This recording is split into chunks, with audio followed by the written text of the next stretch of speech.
the cost now is $250,000 a ticket. I think it started out at $200,000 a ticket.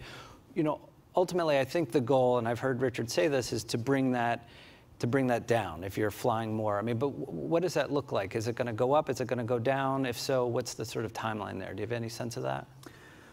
Well, I mean, I think that the long-term goal is, no question, to bring the cost down, right? I mean, if you look at the earliest trips across the Atlantic in air travel and on a sort of a real dollar basis, those were $100,000, sometimes $150,000, $200,000 tickets. So it's not uncommon for this kind of experience to start off relatively expensive and then come down. Now, I think actually it's possible that the cost goes up for a bit. Just because you know, we and others probably need to amortize our development costs. So I wouldn't be surprised if you see the cost rise a bit for a while. But then over time, I think you'll see that decline. I have this long-term goal of the sort of the SUV barrier, which is like if you can get it as affordable as a car or something, then a lot of people, I think millions of people would do it at that price. So talk a little bit about, you know, what the experience will be like in terms of, you know, you're at Spaceport America, I've got my ticket. Do I show up a week ahead, you know, in advance for training, a couple days? Walk me through, to the extent that you can, you know, what that experience will be like. Sure. So going to space is, you know, it's an exciting experience, and we want people to be ready for it. How many people here would go to space? Have you already asked this question? Would go to space if money and safety were no issue? DC is a relatively conservative crowd, but I think I see a bunch of hands out there, so that's terrific. You know, what we're going to be doing is 3 days of training before you start your actual flight. So you'll come down to Spaceport America in southern New Mexico, which is this beautiful building built by Sir Norman Foster down there. And then you'll go through a few days of training where you understand the ship and you understand how you move around the ship. And you think a little bit about what you're going to do in space, right? Because that's, you know, some people are going to have the desire to just look out at the planet and just soak it in and have that peak experience. Other people are going to have the desire to sort of play in zero gravity, and you know, our customers will be able to get out of their seats and sort of play and do things.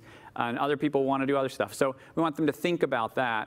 And then on the morning of, you know, we'll have this really neat ceremony where people sort of walk out to their waiting spaceship, you know, sort of like that right stuff moment. Steak and eggs for breakfast, like the astronauts? Whatever they want, whatever they want. They're paying $250,000, so whatever they would like. And but it really almost a theatrical moment where, you know, many of these folks are going to be bringing their families or dozens. Some have even said they might bring hundreds of people down, you know, to experience this moment, which for many people have been waiting for decades for. We have this amazing lady in our customer group named Wally Funk, and she was actually one of the first astronauts that was sort of female astronauts that was picked for NASA in the 60s.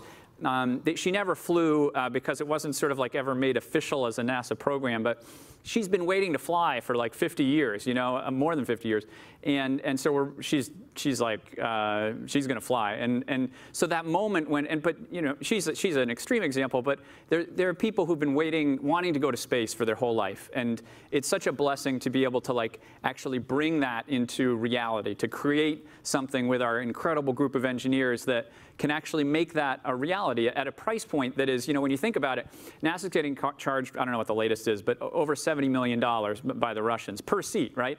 And so, you know, our product is about $250,000. And so you look at that, that's a factor of what, you know, like hundreds less, right? And so that's a radical change. And that's what we need to open the space frontier is to have those orders of magnitude change. Now, admittedly, it's a different product, right? Going to space station versus suborbital flight, different things. But the idea that you can access space for, you know, 300 times less than what the going price is what's going to change humanity's